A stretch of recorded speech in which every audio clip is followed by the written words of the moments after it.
Jadi mungkin if you guys don't mind, mari kita semua sama-sama bangkit berdiri. Let's just give a big clap buat our biggest friend, Daniel Mananta. Welcome to Infuse, bro.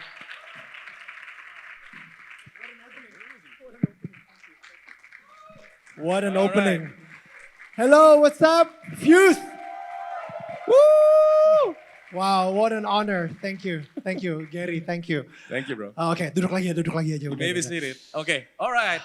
Wow. Oke, mungkin a bit of intro ya, karena mungkin mereka kayak, ini kok bisa si Daniel bisa di sini gitu kan. Oke. So actually the funny thing adalah, setelah gue married sama my wife, and then I just realized ternyata my wife's family itu actually technically bini gue sama cici-cicinya dari kecil mainnya sama Koko Daniel. Bentar. Right? Iya kan? Lu Ternyata jangan panggil begitu. gue Koko Daniel gitu dong. Gua- Orang gua- langsung mikirnya, wah berarti kalau Koko Gary yang manggil dia Ya. Koko Daniel, berarti kalian manggil gue Om dong. Jangan seperti itu. Iya kan? Jadi technically dan apparently they're like good family friends ya dari kecil. And somehow after so many years, and then kemarin pas lagi kita thinking about Infuse 2025, and then we have this session called Calling. And then I think couple months or couple years back, I think we talked before. Di situ kayak dia talk about this. And I was like tiba-tiba kebayang gitu kayak his face. I was like, gimana kalau misalnya gue invite dia? And then everyone's like, susah lah kan busy dan lain-lain ya. Dia kan international superstar lah ya. Jadi international marathon superstar. So jadi technically, tapi somehow just amazing. Pas gue ajak, dia langsung kayak, you know what, let's just do it. That's it. Let's just do it. So thank you so much bro. Gue Okay. before Gary melanjutkan pertanyaan-pertanyaannya, tapi I just wanna say something. Tadi the worship was amazing. I was wrecked. Thank you for that. Untung Daniel sigap dengan tisu. Ya, I was melting dari ya. Ternyata ada yang fotoin juga, jadi bisa dicek ya fotonya. Tapi yang pasti I was wrecked because tadi Tuhan taruh sesuatu di hati gue untuk kalian semua yang ada di sini. Dari 1 Samuel 2:30, I will honor those who honor me. Wow. Ger, what you did with Fuse, he honors you. He honors the fact that everyone here, di mana pas lagi long weekend, tapi kalian memilih to honor him, the Lord. Kalian di sini semua benar-benar mempunyai hati untuk spend time sama Tuhan. Dan Tuhan hadir, His presence, I could feel it. Dia hadir di sini, His Holy Spirit hadir di sini bersama kalian juga. Dan tadi ketika kita nyanyi lagu Hosanna, di mana the new generation that will create a new revival di Indonesia, it's because of people like you, the chosen people of God like you.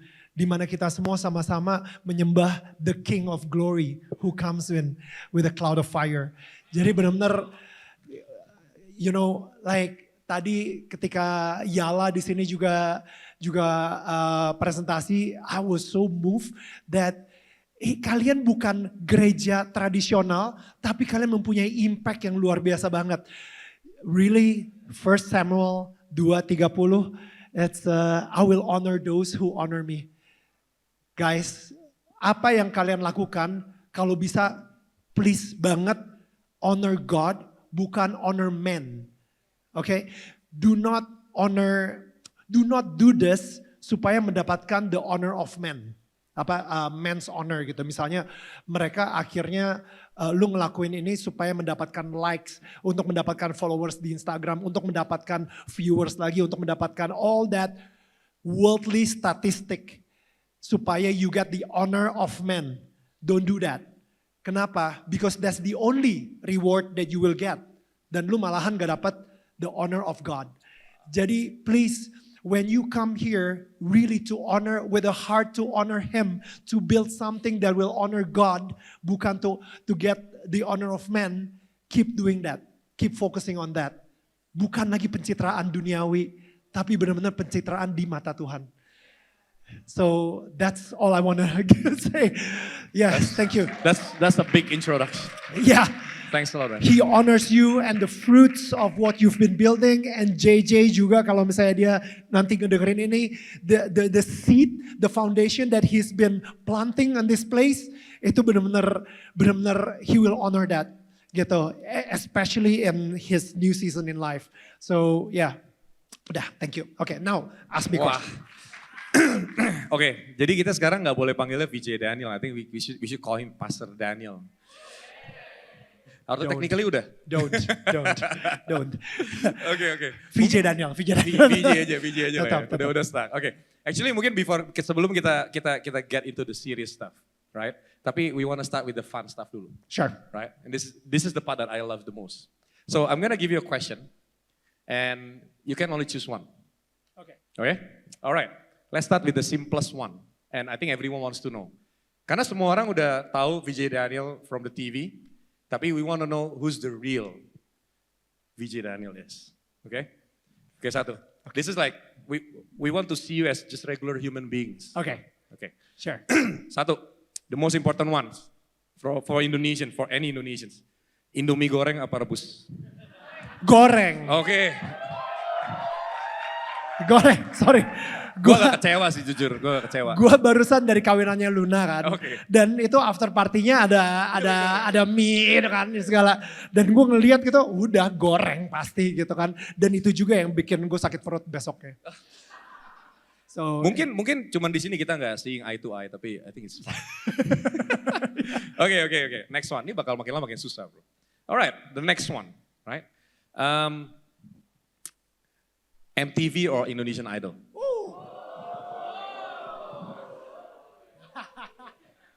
Wow. You can only choose one. Okay. MTV lah ya.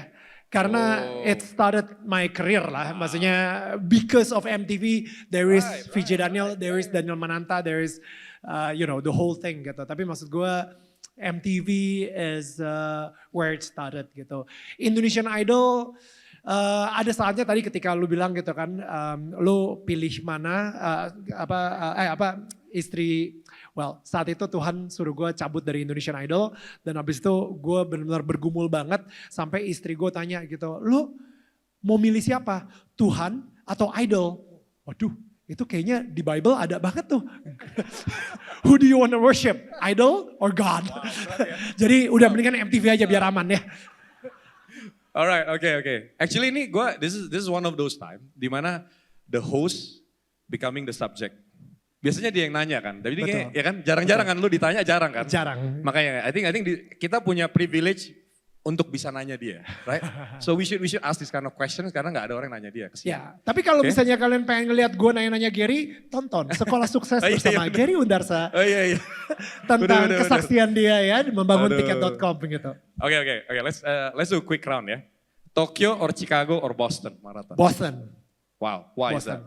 Oh yes, I enjoyed the run so much, and it's dapat 6 World Major Marathon juga di situ, dan I just enjoy it.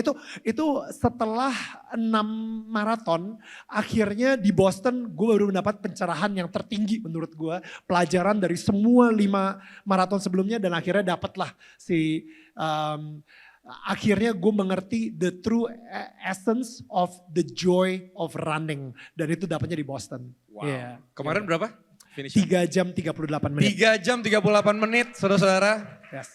Kayaknya gue 5 jam aja, 6 jam aja mungkin belum tentu tuh kalau bisa. Kan lu gak training. Kalau saya training lu bisa lebih cepat dari gue. 3 jam 30 menit is no joke. I'm telling you, it's like, itu world class. Oh ya, thank you. Gak world class. Gitu, yang hitam-hitam banyakan yang world class. Okay, very last one for this one. I think this one should be pretty hard for you. Karena this will be very dear to your heart.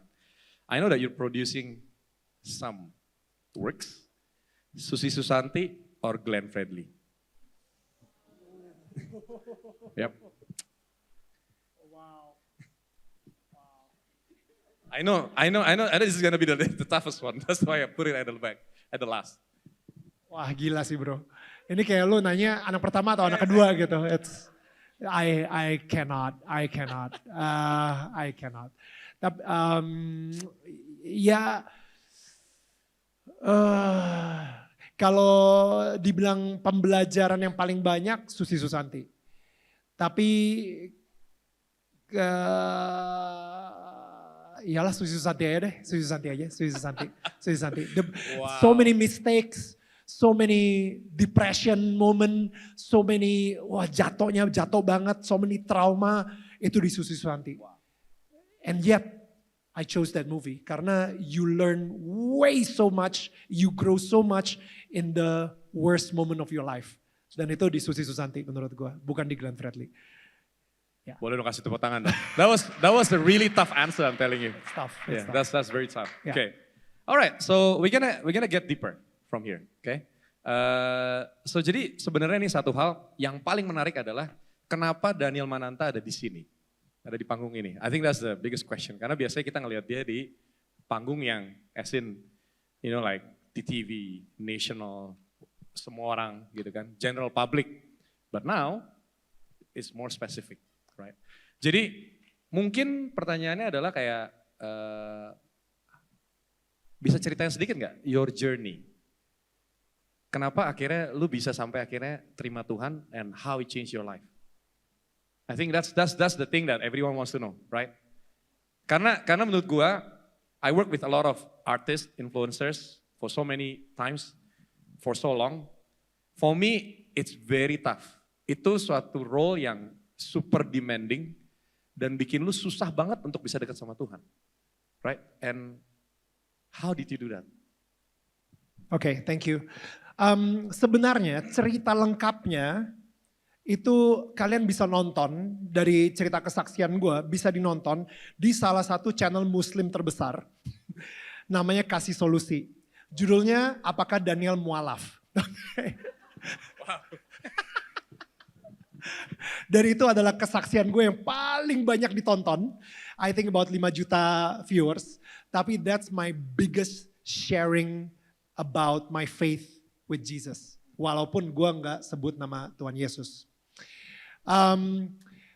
To cut the long story short, karena kita tahu ada beberapa pertanyaan lainnya di depannya.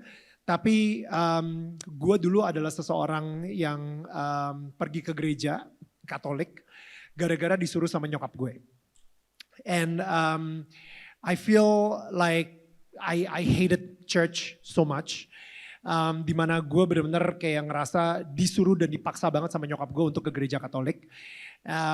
Dan pada saat yang bersamaan, you know, pas gue ke Australia, gue udah bebas ke Perth, dan di situ di Perth gue ketemu sama Feli, istrinya Gary juga, dan bersama cici-cicinya, Angelin sama Stella.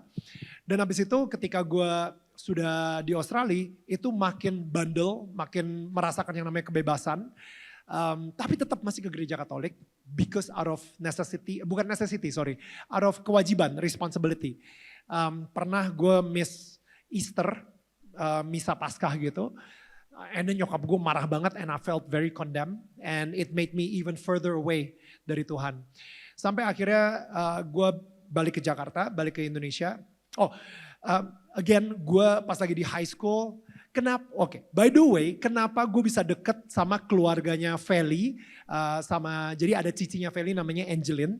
Angelin ini mungkin bisa dibilang satu-satunya orang yang give me encouragement ketika gue lagi di high school. High school itu masa-masa gue dibully, masa-masa gue dijulukin gray hair, gara-gara waktu gue umur 14 tahun, gue udah tumbuh uban. Saking stresnya. Gue gak tahu apakah di sini ada yang se-stres itu sampai tumbuh uban. Tapi gue adalah orang yang itu.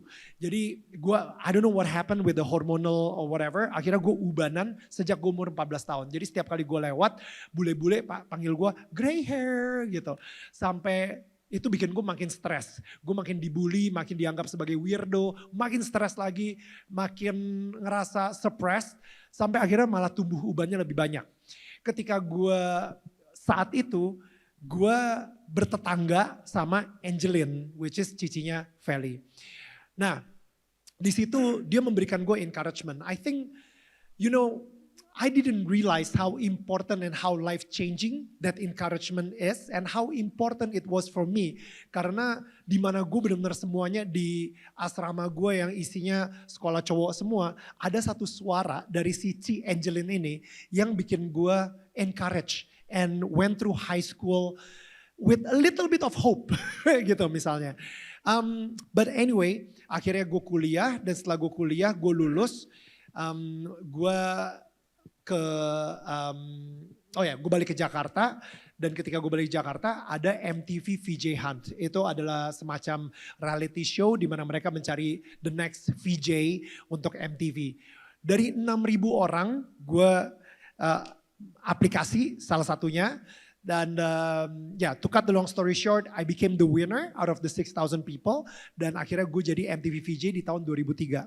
Now, because of my background di mana gue dibully, di mana gue banyak disuppress dan banyak hidup dengan ketakutan dan depresi dan lain-lain. Ketika gue mendapatkan all that fame, that power, that influence. Tiba-tiba orang jadi pengen temenan sama gue. Tiba-tiba keanehan gue. Orang-orang jadi suka gitu. Wah itu Daniel banget. Very quirky. Yang tadinya he's such a weirdo. Sekarang jadi quirky. Wow. Nah this influence I completely abused it. I abused my fame. I exploited my fame. Gua dengan ketenaran gua melakukan hal-hal yang menurut gua keren, tapi menurut kalian atau menurut Tuhan pastinya itu sangat bajingan banget. Nah, sampai akhirnya gue menikah dengan istri gue Viola di tahun 2012, and this has been like almost 10 years of my journey as a celebrity. Dan pas gue menikah sama Viola, Viola lagi hamil anak pertama, which is Mila. Dan di situ I'm still exploiting my fame. Now what happened is ketika lu menandatangani surat pernikahan, yes, lu secara legal adalah seorang suami. Sayangnya mindset gue adalah seorang pacar. Jadi ketika gue menikah, gue tetap masih melakukan hal-hal yang harusnya seorang suami udah gak perlu lakuin. Tapi karena mindset gue seorang pacar, gue masih clubbing, gue masih mabok-mabokan, gue masih party kemana-mana. Gue pulang istri gue lagi hamil, gue muntah. Dan karena jackpot, wah pokoknya masih hancur banget. I think di situ Tuhan menyentuh tenggorokan gue. That's my vocal cord. Dimana vocal cord gue karena kebanyakan dipakai dan gue pakainya dengan teknik yang salah, akhirnya tumbuh yang namanya nodule atau tumor jinak. Dimana tumor jinak ini membuat gue ngomongnya gak bisa seperti tadi gitu.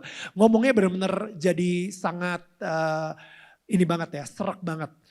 Akhirnya gue stres. Karena apa? Karena gue kehilangan suara gue dan identitas gue.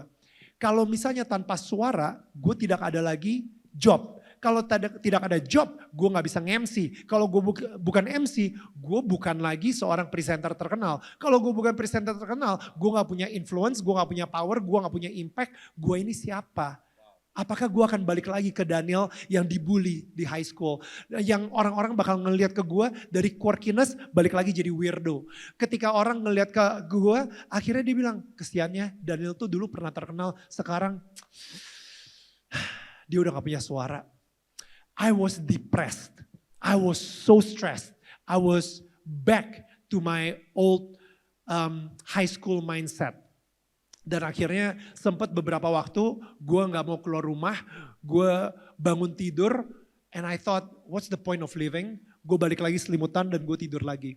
And that went on for a few days and a few nights, a few weeks. Sampai akhirnya temen gue, Sandra Dewi, dia bilang sama gue, Neil, gue ada temen, dan by the way speaking of Sandra Dewi, yes, gue sampai hari ini masih datang ke rumah dia untuk ngedoain dia.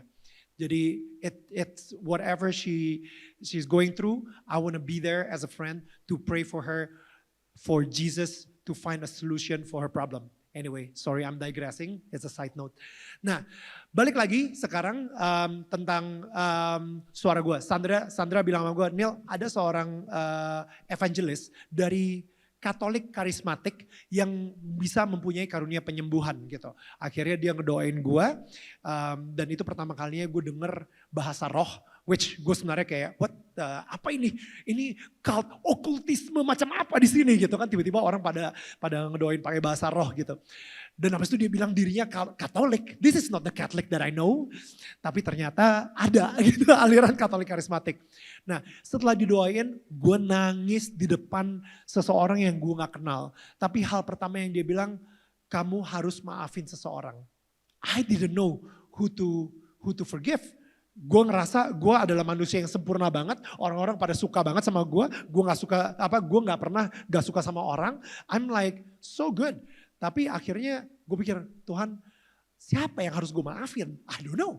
And then kepikiran lah muka-muka yang gak tau ya. Ya mungkin dia kali ya. And for some reason gue mulai nangis sejadi-jadinya gitu. Nah setelah gue nangis tersebut. Akhirnya gue keluar dari rumah dia. Nyokap gue BlackBerry BBM gue gitu kan. Dia nanya, gimana suaranya? Udah balik? Dia bilang, gue bilang belum Jadi suara gue itu belum balik.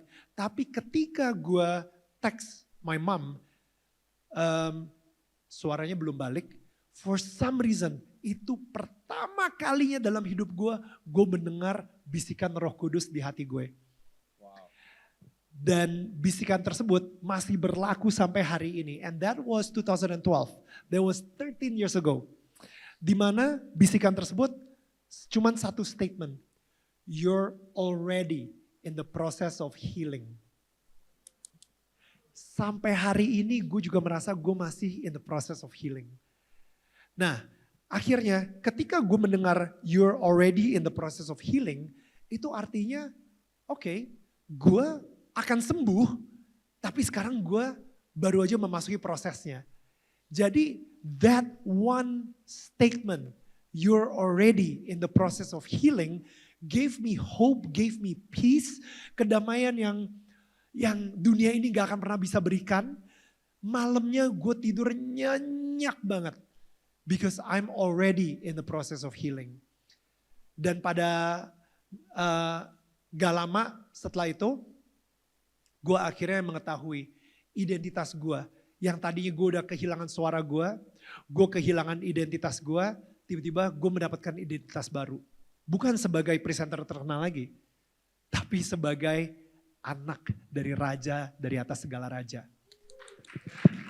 That's my true identity, the son of our God, the son of the King of all kings, the son of the Lord of hosts. Jadi ketika gue mendapatkan identitas tersebut, wow ternyata memang lebih penting spiritual healing daripada physical healing.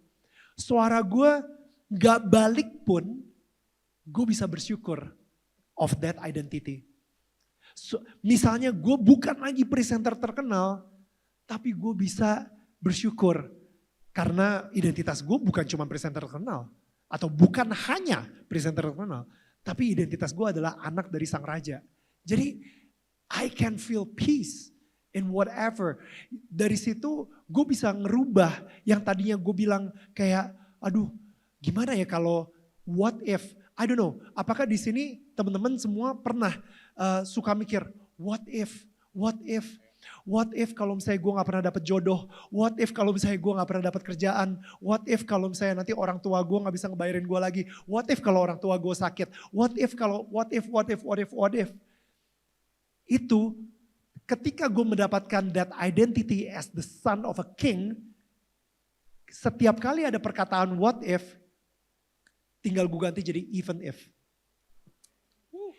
Even if gue gak dapet jodoh, I know my king will provide for me. Even if gue gak dapet kerjaan, I know my king will take care of me. Even if my parents sakit, I know my king has a bigger plan and purpose for me. Even if, jadi that even if itu benar memberikan gue kedamaian yang besar banget sehingga gue bisa tidur dengan nyenyak knowing that God will always provide and protect me. Nah, jadi setelah gue mendapatkan si spiritual healing tersebut, akhirnya gue mengerti. Ada satu hal yang sangat vital banget menurut gue. Kenapa gue kalau ke gereja itu bosen, kenapa gue kayak malas banget dan lain-lain, itu karena ternyata gue ada perbedaan perspektif. Dan itu revelationnya gue dapat ketika gue nonton film India, judulnya PK. I'm sure you guys, like some of you will have watched it, tapi kalau misalnya belum bisa nonton di Netflix. Intinya, ini secara summary aja, ada alien datang. Aliennya itu bentuknya seperti manusia ya, jadi kayak kayak human banget. Langsung dia bilang gitu, saya nyasar, saya pengen pulang ke rumah saya. Ditanya sama orang-orang, rumah lu di mana? Rumah saya di situ. Dia nunjuk ke planetnya dia. Tapi karena nunjuknya ke langit, orang-orang bilangnya, hah, rumah lu di surga? Ya udah, lu pergi ke gereja kalau misalnya lu pengen tahu jalan pulang. Oh, rumah lu kalau misalnya lu pengen ke surga, lu pergi ke temple, lu pergi ke masjid, lu pergi ke whatever, ke Hindu temple, Buddhist temple, semuanya dia datangin satu-satu gitu. Dia tanya kepala agamanya. Sampai akhirnya di akhir film dia mempunyai satu konklusi. Dia bilang, dan ini satu statementnya dia yang merubah perspektif gue. Dan mungkin Tuhan menggunakan film ini untuk bicara sama gue. Bukan mungkin, pasti. Akhirnya di film tersebut dia bilang, saya in a nutshell konklusinya adalah bahwa ternyata ada dua Tuhan di dunia ini. Tuhan yang menciptakan manusia dan segala isinya.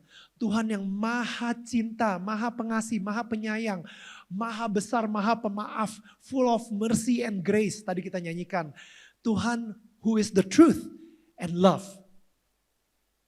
Itu Tuhan yang pertama. Tapi Tuhan yang kedua adalah Tuhan yang diciptakan oleh manusia. Tuhan yang penuh dengan penghakiman. Tuhan yang penuh dengan kemarahan. Tuhan yang kayaknya gak sabar untuk nunggu lu berbuat salah supaya dia bisa ngehukum lu. Tuhan yang benar-benar transaksional banget. Dan kalau misalnya lu mau mendapatkan berkat, lu harus memberikan sesuatu ke Tuhan dan mengorbankan sesuatu ke Tuhan. Jadi ada Tuhan yang menciptakan manusia dan Tuhan yang diciptakan manusia. Dan saat itu juga Roh Kudus yang sama yang berbisik di hati gue bilang, selama ini Daniel kenapa lu benci banget ke gereja? Karena lu menyembah Tuhan yang diciptakan oleh nyokap lu, oleh kepala agama lu, oleh orang-orang di sekitar lu. Tapi lu belum pernah menyembah Tuhan yang menciptakan lu dan mempunyai hubungan langsung. Can you come and start seeking me from this day onward?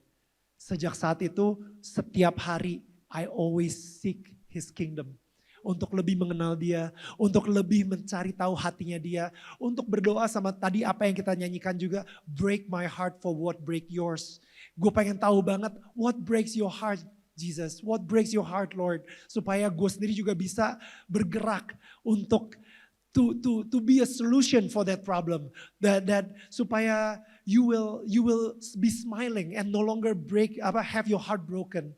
Kayak gitu. Pada akhirnya hari ini I am still seeking for His kingdom. And I am still keep every day trying to have that relationship kepada Tuhan yang menciptakan gue. Bukan Tuhan yang diciptakan oleh orang lain untuk gue.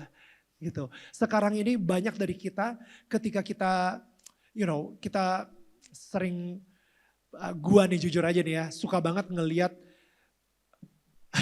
gue suka banget kayak ngelihat rangkuman preaching atau enggak misalnya ngelihat quotes dari Instagram, quotes I don't know, like all kind of things lah di Instagram dan lain-lain, atau enggak orang ngomongin tentang oh ya gue dapat revelation bla bla bla bla bla bla bla, sampai akhirnya Tuhan bilang, Neil, itu revelationnya itu buat gue, buat Tuhan, dari Tuhan, untuk specifically untuk orang tersebut, bukan untuk lo. Hah? Oke. Yang lu dapatkan adalah orang tersebut dia udah ngunyah. Setelah dikunyah, habis itu dia lepeh dan lu makan kunyahan dia. I need you to receive a fresh revelation straight from me. Bukan dengerin dari khotbahnya orang. How Lord? Then come in my presence every single day. Kalau misalnya saat itu, coba lu hening dulu deh, lu coba mikir, Lord, how can I receive new perspective, new revelation? Then read the Bible. Or mungkin ada saatnya di mana gue cuma lari aja, sambil gak dengerin apa-apa, gak dengerin podcast, gak dengerin khotbah, tapi lari dan sambil ngobrol sama Tuhan ketika gue lagi lari. Mungkin ada saatnya di mana Tuhan pengen, Daniel, it's time to worship. Oh, cool. I'll go to my room, I'll go. No. Lu mikirnya worship itu selalu formula bahwa lu harus praise and worship dan habis itu, no. Worshipnya adalah dengan play with your child. Huh? Oh, okay. Yes, that's part of worship. Worshipnya adalah dengan serve your parents, honor your parents. Worshipnya adalah main ke rumah tetangga lo. Worshipnya adalah, wait, what does it mean? Yeah, because I want to speak to you while you worshiping. Worshipnya adalah steward your company. Worshipnya adalah do all this kind of things yang mungkin kita cuma mengkotakkan worship itu hanya satu aktivitas. Tapi sebenarnya everything that we do is worship. Bahkan cuci piring pun is also part of worship. Jadi I don't know, like these are the kind of things yang again ini adalah rema-rema yang I don't know dari tahun 2012 nih 13 tahun yang gue sampaikan dalam 10 menit. Tapi maksud gue I would really love for you guys to experience what I experience. To really know his heart like how I know his heart gitu. Yang benar-benar kalian bisa mempunyai that intimacy, seintimasinya sampai seperti itu gitu. Sampai kadang-kadang kita ngerasa gila ya, I wish everybody would know this love that I've been feeling inside gitu. Karena ya udah itu udah sih hidup lu udah kayak nikmat banget. Kadang-kadang begitu ada masalah pun juga jadi nikmat gitu bro. Ya, anyway, ya sorry, ini kebanyakan gue ngomongnya, padahal pertanyaan cuma satu. Ya sorry. Kasih tepuk tangan dulu dong sekali lagi. Actually you can just continue for the next 40 minutes, it's fine. jadi kemarin itu pas ngobrol sama Daniel, bro formatnya mau gimana enaknya gitu kan. I was like, let's just do you just share aja langsung gitu kan. No, that's not my style kata dia. Right, I think the best way adalah untuk kita actually discuss like this. But I think what you did itu basically udah sharing. Just now that was full on bro, that was like amazing. Thank you so much by the way. Just to continue a bit, to dig deeper again. So kita dengerin the story, right? Dan ini actually menarik karena everyone has their own story. Sampai akhirnya mereka decide they want to follow God. Semua orang beda-beda. And I think yours is very unique and can be a blessing for others. But tapi kita semua gue yakin juga sama, pasti. So next step. Setelah kita tahu kita follow Tuhan, next stepnya adalah kayak questions yang lebih dalam, yang I think everyone has the same questions dari kemarin juga. Yaitu adalah setelah itu what's next? What's nextnya adalah kan kayak of course kita pengen jadi excellence. We want to know what should we do, what is our calling? You know, what is our greater purpose? Tuhan tuh kasih kita, Tuhan tuh kasih kita sampai kita kenal Dia, Tuhan kasih kita Holy Spirit. What's the reason? On top of course glorifying Him, right? Nah, kalau lu personally gimana nih? Kayak in terms of your calling, how did you discover that? Karena kan lu sebelumnya selalu in the entertainment industry, becoming a VJ, host dan lain-lain. I thought that was supposed to be your calling, but now setelah lu kenal sama Kristus, how did it change? Dan juga how can you be sure about that was your calling? Bro, entertainment industry, media has always been my calling and still is my calling. Right? Jadi entertainment media is the place where I'm supposed to serve. Karena that's the calling. Sama seperti bangsa Israel, they're supposed to be a priestly nation. Gua becoming the priest for entertainment media industry in a way, gitu. It makes sense ya. Same as you, the priest in the tech startup company. We don't tiba-tiba jadi priest di sebuah gereja. That's a very specific calling. Tapi buat gua,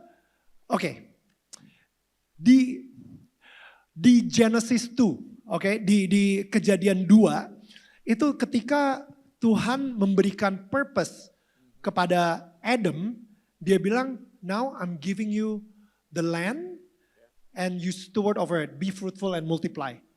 Dia kasih tugas to steward over the land, the birds in the sky, the fish in the sea, and hewan ternak. Dan itu kerjaan spesifik. Jadi seharusnya gue ngerasa emang kita itu harusnya bekerja. Bekerja, dan ketika kita bekerja, we also walk with God while we're working, right? And that is, I don't know, I think that is like my conviction. Kenapa kita semua sudah seharusnya dan sewajibnya dan sepantasnya ada di marketplace. Dan begitu juga seperti Paul, di mana sebelumnya ketika dia jadi Saulus, ketika Saul, dia itu benar-benar pengen banget mempromosikan farisinya dia. Tapi ketika dia ketemu Yesus, dia pengen banget ngepromosiin Kristus. Tapi kerjaan dia adalah tent maker. Gue gak tahu bahasa Indonesianya, sorry. Bahasa Inggrisnya tent maker dia bilang gitu ya. Nah, maksudnya dia bekerja. Cuman setiap Sabtu aja dia pergi ke sinagog. Anyway, dan gue juga percaya juga ada sebuah kebohongan yang sangat besar banget yang hari ini kita banyak percaya. Find your purpose atau find your calling. Kalau bahasa gerejanya, atau kalau bahasa duniawinya, find your purpose and then life will be great for you. That is a complete lie. Purpose can only be given. Hanya bisa dikasih oleh Sang Pencipta. Gak mungkin banget kita tahu purpose dari handphone ini kalau bukan dikasih tahu sama Steve Jobs awal-awal ketika dia menciptakan handphone ini. Purpose is given. Handphone ini sebagai ciptaannya gak mungkin bisa, I find my purpose. Gak mungkin. Harus dikasih tahu sama penciptanya. So purpose is given. I am so confident dari akhirnya berapa puluh tahun, my purpose is to be God's microphone to spread peace, love, and joy. Untuk ngedapetin satu statement ini, it takes so many years. So many years, so many experience, so many falls, so many up and down. Tapi finally, that is my purpose in this life that's given by the Lord. Nah, sekarang ini, mungkin gue pengen nanya dulu sama kalian. Kalian tahu yang namanya gospel? Kabar gembira. The good news. What is the gospel? What is the gospel? Oke, pikirin jawabannya ya. Apa sih kabar gembira itu? Apa sih kabar gembira yang dibilang sama Tuhan Yesus gitu? Di Matius ayat berapa? Yang pokoknya pas sebelum dia naik ke surga. Dia bilang spread the gospel. What is the gospel? Kebanyakan dari kita langsung mikirnya apa? John 3:16. For God so loved the world that he gave his one and only son. The gospel, kebanyakan dari kita mikirnya bahwa Tuhan itu sayang banget sama kita sehingga dia mengorbankan satu-satunya anak dia. Dan Tuhan Yesus mati demi kita, mati demi dosa kita sehingga kita bisa dilayakkan untuk kehadapan Tuhan. Sehingga kita bisa mempunyai hubungan kembali dengan Tuhan dan Tuhan mengalahkan kematian tersebut. That is the gospel that the church has been preaching for centuries. Sayangnya, that's not the gospel that Jesus preached.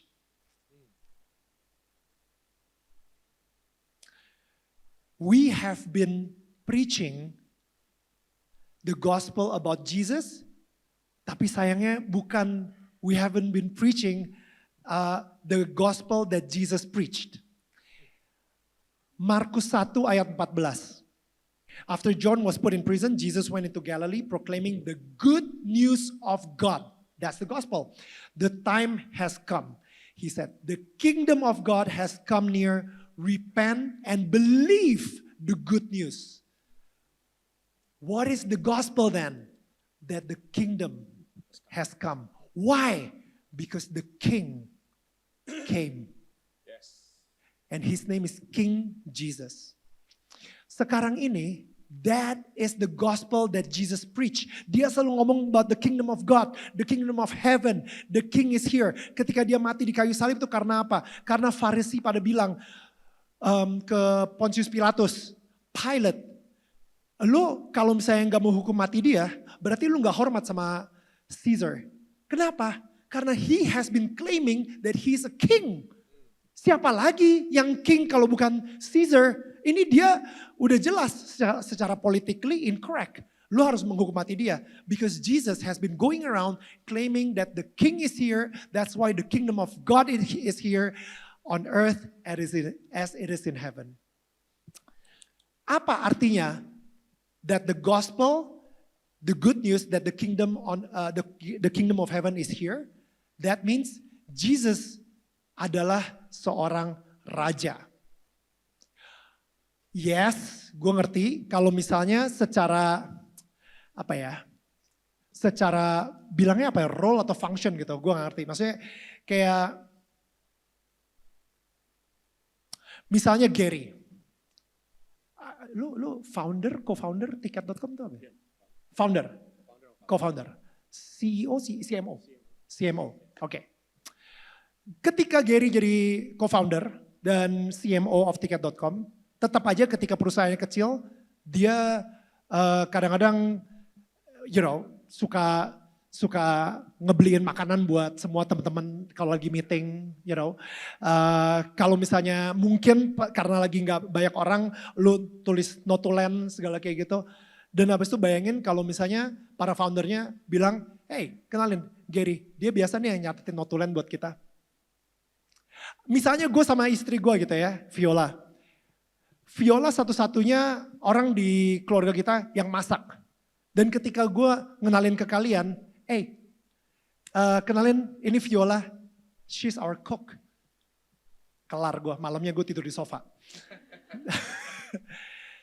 We confuse their role and the function. Their status and the function. We confuse that. Jesus is king, tapi dia juga adalah seorang savior, dia adalah seorang high priest, dia adalah shepherd, dia adalah teman kita, dia adalah dia yang mengeluarkan kita dari perbudakan dosa. Jesus is king, tetap aja king above all kings, name above all names. That is Jesus. And that's why we need to have the fear of the Lord ketika kita ngomongin tentang Jesus. Kalau misalnya kita tidak melihat Yesus adalah raja, tapi kita melihat Yesus sebagai salah satu dari functionnya, which is a friend, kita nggak akan pernah tumbuh. Kenapa? Ada temen gue, dia bilang, gue lagi tanya, hey man, gila udah lama banget gak ketemu, how's your relationship with Jesus? Gue lagi ngambek sama Yesus. Why? Karena gue selama ini, dia udah tahu banget masalah gue kan. Come on, he knows before we pray. Tapi habis itu, tetap aja dia gak jawab doa gue. What kind of friend is that? Gue lagi ngambek sama Yesus.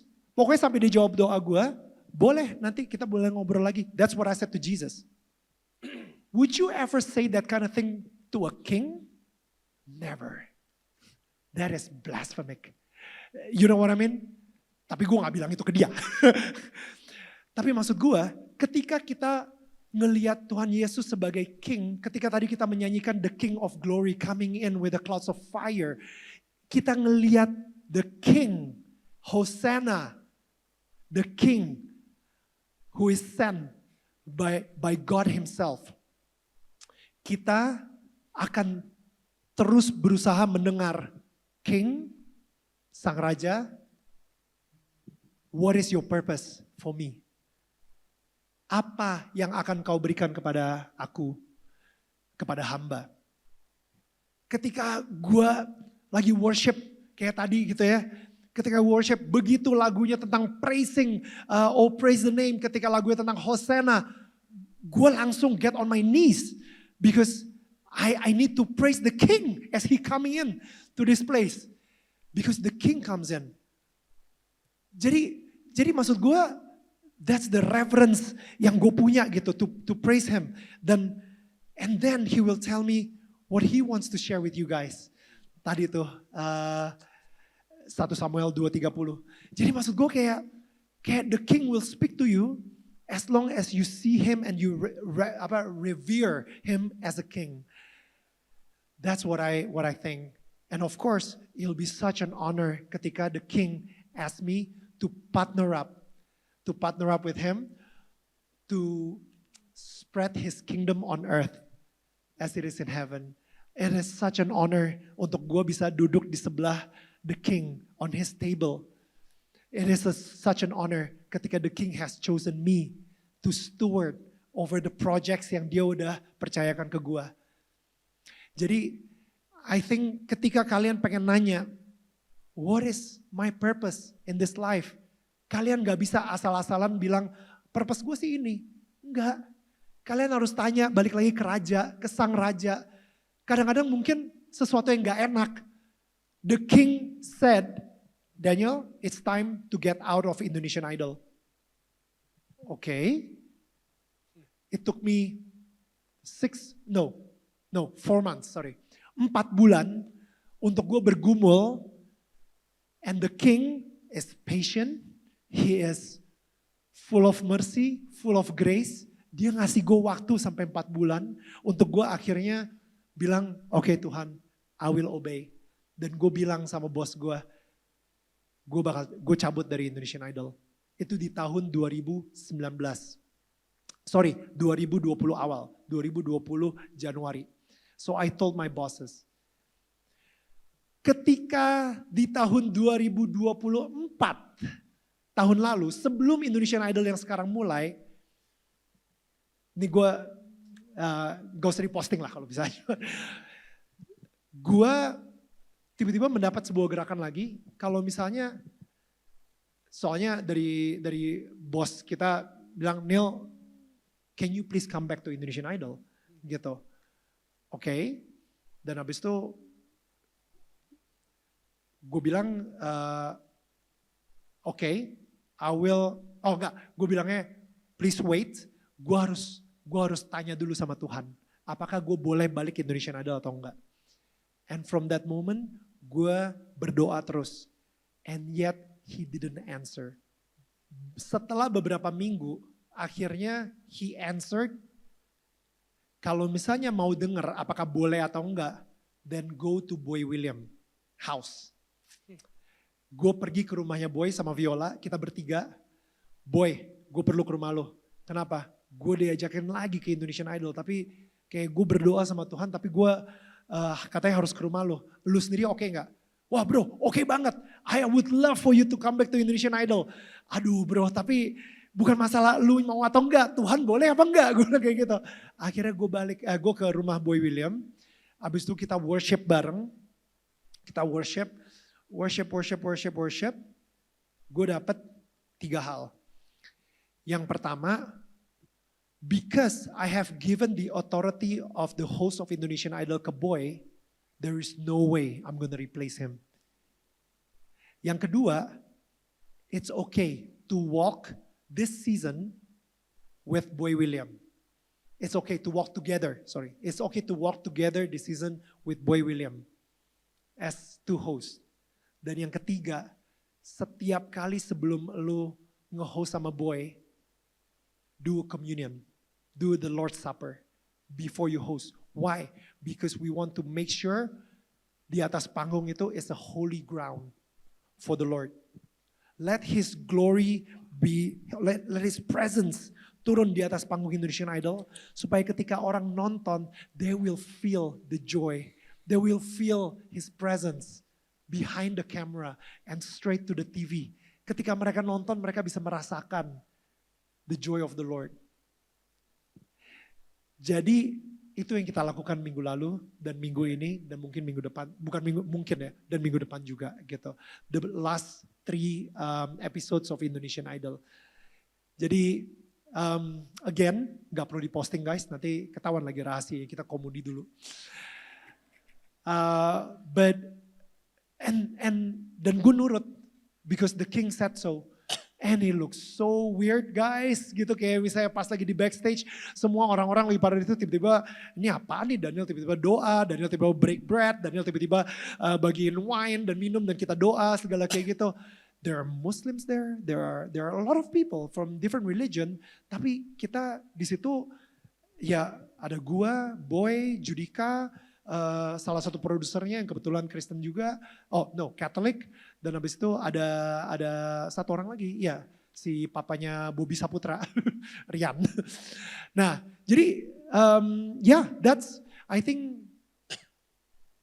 Dan the funny thing is, ketika orang, kalau misalnya lu perhatiin di kolom komentar, thank you. Banyak orang yang datang ke gue bilang, Neil, what a great episode. Yang episode kemarin itu jadi lebih hidup. Wow, ini gue baru aja dapet nih, literally ketika gue main ngomong ini. Jadi lebih hidup. And I just realized, of course, because the living God was there. Wow. Of course acaranya jadi lebih hidup. Iya ya. Iya ya, of course acaranya jadi lebih hidup. People can feel the joy. People can feel the life, kehidupannya. Of course acaranya jadi lebih hidup. Anyway, sorry. Wah, boleh dong sekali lagi dong. Give a clap. Karena, so actually what you just mentioned, itu sebenarnya sesuatu yang I was about to ask. So actually the next question will be something yang I think sesuatu yang bakal interesting banget. Banyak banget yang nanya, nih gue udah cek di slide dulu. Tapi gue bakal combine everything jadi satu. So basically, before you were an entertainer, right? And then habis itu kenal Tuhan, and then you decided to follow Christ. But then you were still in that industry sampai sekarang actually. Sekarang mungkin actually udah mendingan karena you've been with God for like what 12 years ya. Around 12 Sejak years. lahir baru tadi. Yes. Gue actually penasaran banget. How was the transition? How? The transition process. Karena kan gimana caranya orang-orang yang tadinya mungkin dulunya kayak party bareng lu, you know like just have fun with you and kita kayak geng bareng nih, kasar kan seru bareng dia. Karena I know kalau di entertainment industry itu tuh camaraderie-nya tuh kencang banget, kayak kebersamaannya tuh brotherhood atau sisterhood whatever itu kencang banget gitu ya, siapapun itu gitu kan. And then kan suddenly kan you have to say no to a lot of things maybe. Dan juga mungkin kayak you have to change your lifestyle. Terus mungkin juga you have to reprioritize your life. Banyak hal yang lu mungkin kayak for example, misalnya kayak lu hari Minggu, mungkin kayak you have to set a time to go to church for example and stuff like that. Atau mungkin pelayanan dan lain-lain. And then sekarang juga, I know that you have the podcast yang fokusnya juga buat kesana juga gitu kan. Itu lu pernah ngerasain jadi obstacle gak sih in your career? Dan juga mungkin I think this will be very relevant to a lot of people. Karena bukan cuma di entertainment, I think di other marketplace roles, sometimes tuh kita dipaksa untuk lu kayak udah gak apa-apa, ini kan buat kita harus entertain orang. Untuk to get the deals for example. And then abis itu kayak mungkin kita juga kayak ini normal kok, this is the things that we do. This is normal. Ini sesuatu yang for example misalnya kita perlu nyogok atau apa kadang-kadang. Kita perlu ngambil hal-hal yang gray area, yang kita tahu Tuhan gak suka dan gak boleh. But then, everything is normal, it's just normal. Normal not necessarily is the right thing, but then everyone is doing it, it seems that it's the right thing. Gitu kan? Dan gue yakin, in your case, it's even tougher. Karena it's like you have your friends, udah berpuluh-puluh tahun, right? So, how's that process? It must be very interesting to hear from you. Proses 12 tahun. Gue kasih analogi. Anggapnya lu Tuhan ya Ger ya. Okay. You're God gitu ya. Gue lahir nih. Gue lahir dan habis itu ketika gue lahir gue lumayan menjauh jalannya ya. Maksudnya party-party, wah semuanya ini jalan jauh banget, jalan menjauhi Tuhan. Gue ngerasa I don't like this God, bahkan gue mikir, wah should I be atheist, kayaknya ngikutin Tuhan tuh gak enak banget. Atau mungkin agnostik aja kali ya, atau whatever. Jadi akhirnya gue jalan jauh banget sampai akhirnya boom 2012 happen. 2012 ketika gue lahir baru. I repent. What does it mean to repent? To turn around. Gue balik badan. Gue balik badan, yang tadinya gue memunggungi Tuhan, sekarang gue menghadap Tuhan. Dan gue lahir baru. Sehingga tadi pas gue bilang, I'm in the process of healing. Orang bilang Jesus is the perfect healer. Artinya the perfect healing adalah ketika nanti kita bersama Tuhan Yesus. Sekarang ini di dunia kita akan terus selalu setiap hari akan healing.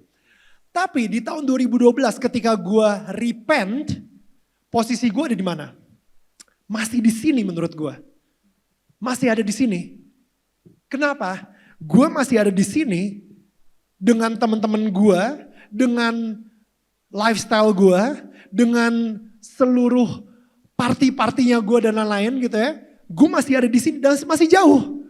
Tapi bedanya, gue udah gak mundur ke arah situ lagi, ke arah kematian. Tapi gue menuju ke arah kehidupan. Jadi gue sekarang nih masih ada di sini. I'm so sorry to say this, kebanyakan orang-orang gereja gitu ya, mengharapkan ketika lu lahir baru, lu langsung ada di sini.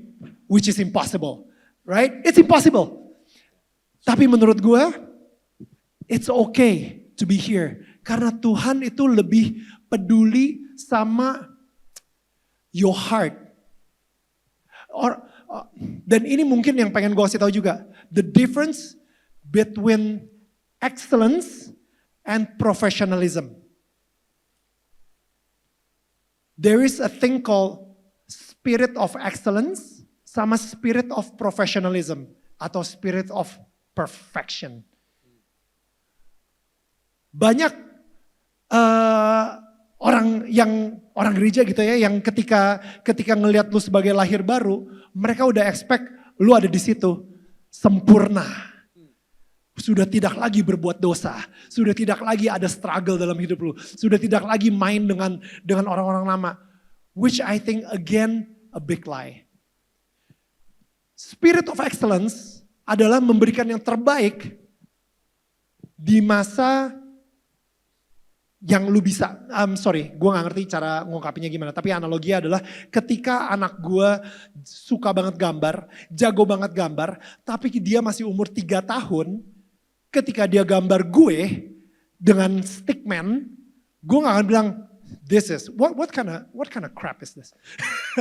I expect gambarnya realistis gitu, kayak gambarnya Michelangelo. Ya gak mungkin, dia baru umur 3 tahun. You know what I mean? Tuhan akan deal sama lu, apalagi ketika lu lagi lahir baru, dia akan pelan-pelan dengan dia yang full of mercy. Oh, lu masih suka nyogok misalnya karena bisnis lu masih abu-abu, lu masih itu, it's okay. Kalau misalnya ada waktunya, ada momennya ketika Tuhan bilang, oke, sekarang saatnya to let go of your habit. Aduh Tuhan, that means I have to let go of my business.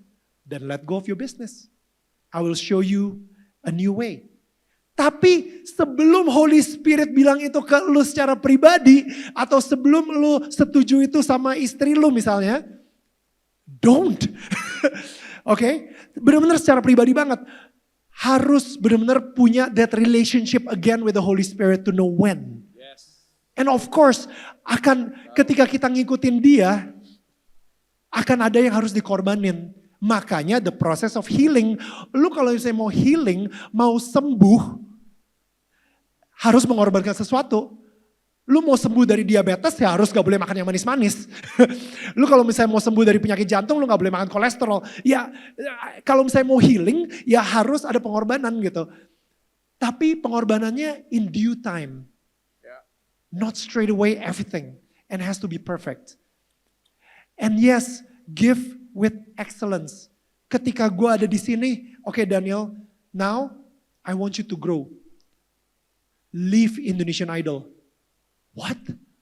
But Indonesian Idol, host Indonesian Idol itu masih part of my identity. Yes, and it's time to leave. Because your identity is no longer a host of Indonesian Idol, but my son. Just obey and I will give you a new calling. Okay Lord, I obey. Gue ngomong sama bos gue, geser dikit, itu tadi kan gue bilang Januari 2020, geser dikit, Maret 2020, pandemi. Daniel, sekarang lu lihat, banyak banget orang-orang yang lagi mengalami situasi kacau dalam hidupnya, ketakutan dalam hidupnya, uncertainty. It's time for you to spread the certainty. Sesuatu yang mereka bisa hold on to. Spread hope, spread encouragement. Gimana caranya Tuhan? Make a YouTube channel. Namanya Daniel Manata Network and be a good neighbor. Daniel tetangga kamu. Nah, akhirnya setelah gue mengorbankan Indonesian Idol, ternyata dapat callingan baru. Dan ternyata sampai hari ini I've been really provided for. Banyak banget pengorbanan-pengorbanan yang hanya gue dan istri gue yang tahu. Tapi gak akan pernah gue kasih tahu ke orang-orang banyak juga gitu. Karena again, I want God to honor me, not to get the honor of men. Indonesian Idol adalah salah satu yang gede banget karena obviously it's a very public thing. Tapi banyak banget pengorbanan-pengorbanan lainnya.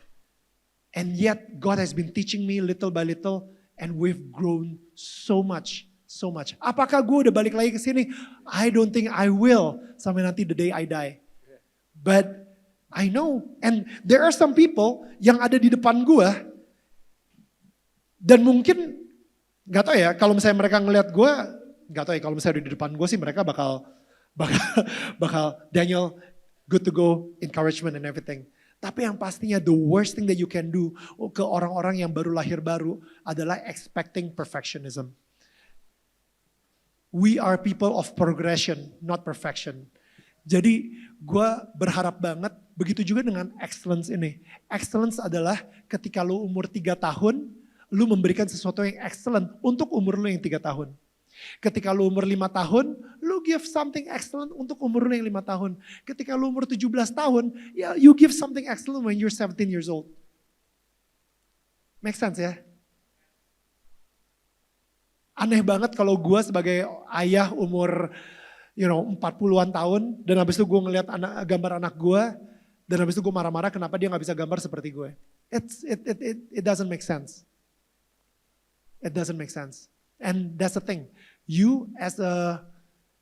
Dan itu bedanya excellence sama professionalism. Professionalism, they expect perfection.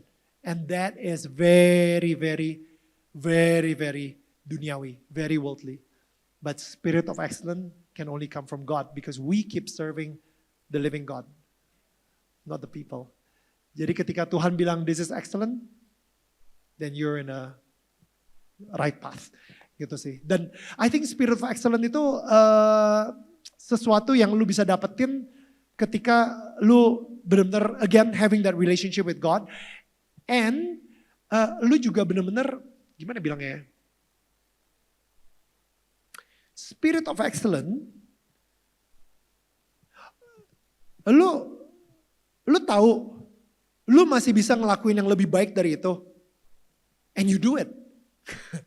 Spirit of professionalism, lu diminta sama klien untuk ngelakuin sesuatu, lu tahu lu masih bisa ngelakuin lebih dari itu, tapi karena klien cuma mintanya segitu, ya udah, cukup segitu aja.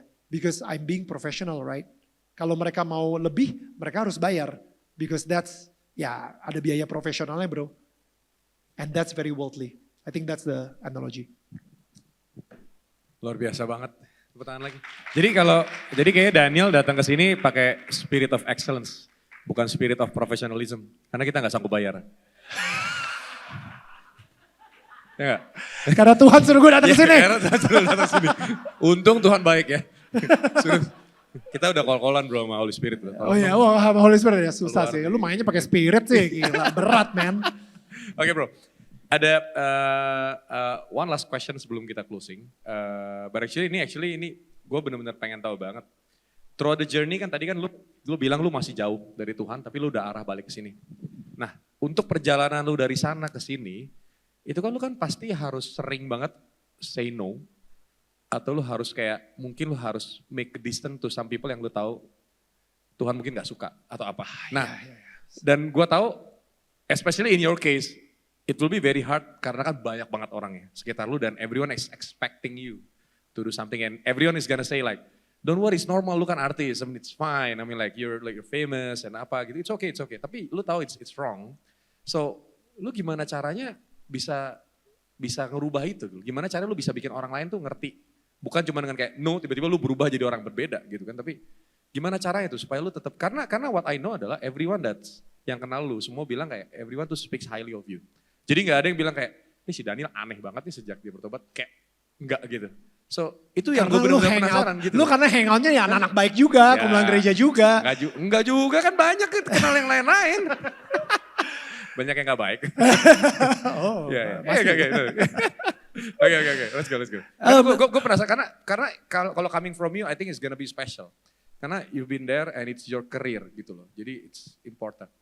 Gue nggak bisa ngomong untuk semua orang ya, tapi God has been so gracious to me. Ketika gue lagi born again tersebut,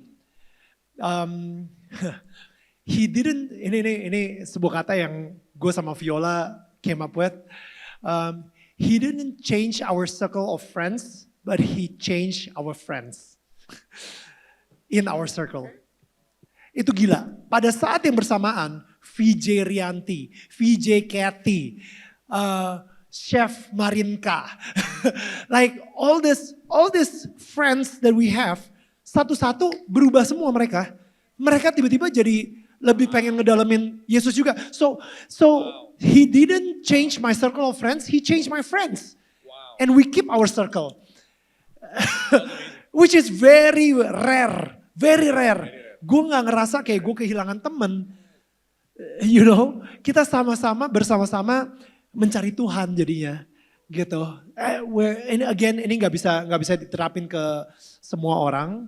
Kalau misalnya gue masih ada di situ, emang bener bahaya banget to surround myself with the friends that distract me. Emang bener.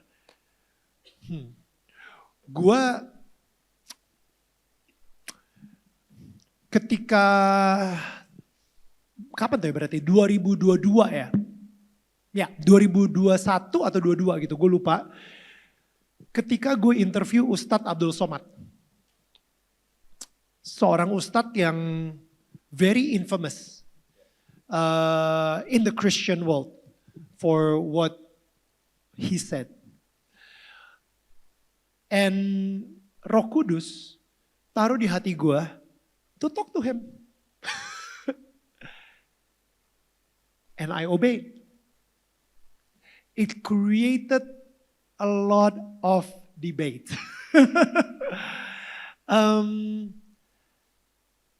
Tapi satu revelation yang gue dapat dari pertemuan kita, the more I fall in love with Jesus, the more I fall in love with the people who's so different than me. Wow. Bill Johnson dari Bethel, dia pernah bilang kayak gini, seberapa hebatnya lu sebagai orang Kristen, bukan dari cara lu mencintai satu sama yang lain, tapi bagaimana cara lu mencintai seorang Judas. Bagaimana walaupun lu tahu Judas akan mengkhianati lu memilih untuk mencuci kaki dia.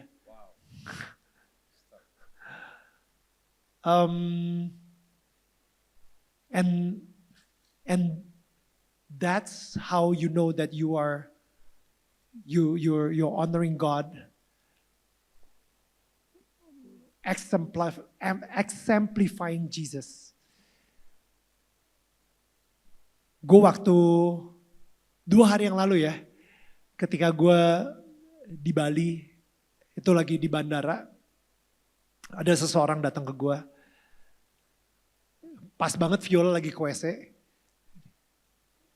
seorang perempuan datang ke gue, Daniel, gue ketemu lo. Oh ya, kapan? Karena gue udah lupa banget. tahun-tahun yang lalu di sebuah klub di kota.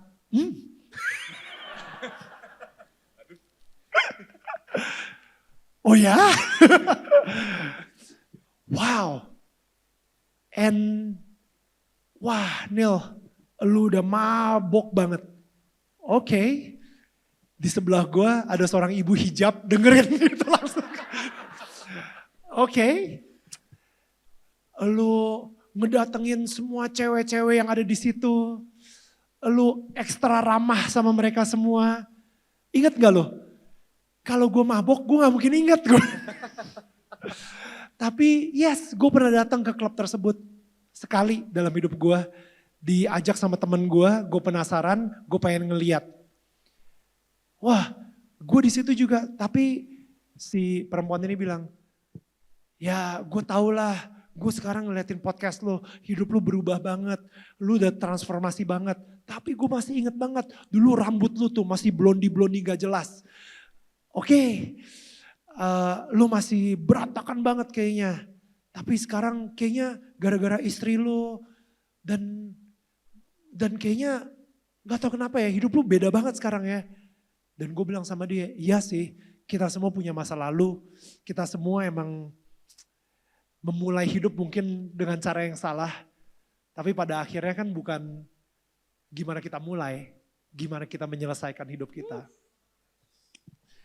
Dan ketika gue bilang kayak gitu, dia bilang, oke Daniel, udah dia balik lagi. Si ibu hijab ini mau foto sama gue. Gue kayak, aduh, gue gak tahu dia denger apa aja deh. Tapi gue diingetin lagi sih. Kayak if it's not because of Jesus, where would I be now? If it's not because of him, you know, if the king didn't choose us, where would we be without him? Gitu. So, dan gue tetap sekarang ini commit, calling gue ada di entertainment industry. Entertainment yang semua orang pada bilang gelap, banyak godaannya, dan justru di situ terang dibutuhkan.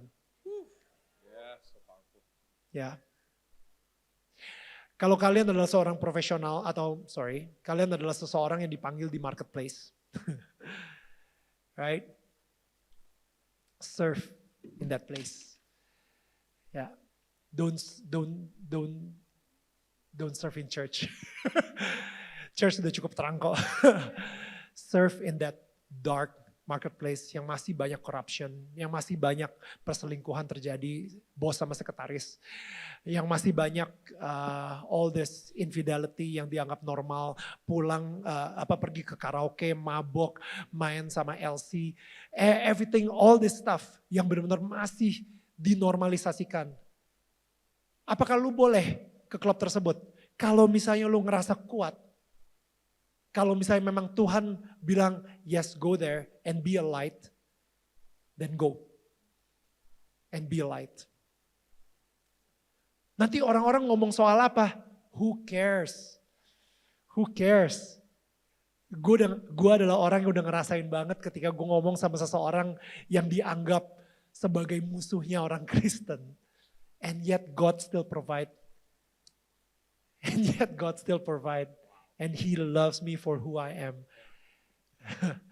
Dengan kesalahan-kesalahan gue, tetap aja I'm covered by grace. Ada satu momen yang mungkin gue jarang banget ceritain. Gue ketika dengan ketika gue diserang banget sama banyak orang Kristen. Gue sempet udah bikin video klarifikasi. Udah sempat bikin video klarifikasi, gue udah videoin dan gue mau upload ke G Drive karena saat itu gue lagi delete aplikasi Instagram gue, jadi gue ada satu orang yang nge-upload buat gue. Jadi gue upload ke G Drive untuk dia uploadin ke Instagram gue sebagai klarifikasi Daniel Mananta tentang serangan-serangan dari orang Kristen ini. Gak bisa bro. Gue upload beberapa file sebelumnya yang gak ada hubungannya, itu aman. Tiba-tiba yang video klarifikasi ini, Sampai 2 kali gue nyobain gak bisa. Ketiga kali gue mau posting, Roh Kudus bilang, don't. Lu masih nggak ngeh juga kalau misalnya gue tidak mengizinkan lu untuk upload video klarifikasi tersebut. Akhirnya gue gak bisa upload video klarifikasi tersebut. And I wonder why. Sampai akhirnya gue dapet jawabannya ketika gue lagi worship dan gue lagi marah-marahnya banget, gue lagi sedih banget, gue lagi pengen ngebela diri banget. Bahwa semua yang dikatakan orang ini hoax. Dan gue lagi marah-marahnya banget. And then I saw, pas gue lagi worship nih ya, I saw karena gue worshipnya pakai soaking with Holy Spirit. Jadi ada random verse gitu yang keluar gitu kalau misalnya di channel YouTube gitu kan. Exodus 14:14. The Lord will fight for you. You only need to be still. Di beberapa terjemahan, the Lord will fight for you and you need to be quiet. Ini cara yang sangat gracious banget untuk Tuhan bilang, shut up Daniel. Just shut up. Let me fight for you. Dan saat itu juga, gue bilang, oke Tuhan, I will be quiet. I will let you fight for me. What do I need to do? Your job is to bless the people. Akhirnya gue ngerasa sebagai anak yang, aduh Tuhan ini gak adil banget. Kayak kok gue malah harus ngedoain orang-orang ini. And then I start praying, I start blessing them, I started crying. And I blessed them one by one. Tapi ya itulah pengorbanan dan apa yang harus dilakukan. Thank you. Dalam mengikuti our King. We obey. Amazing. Tepuk tangan sekali lagi dong, sampai batuk-batuk. Actually, our time is up basically. Cuman mungkin sebelum kita beres, because I know that Holy Spirit talks to you today, this morning, or even yesterday for this event. Do you have anything, any last words that you wanna share to people here? All right. Yes.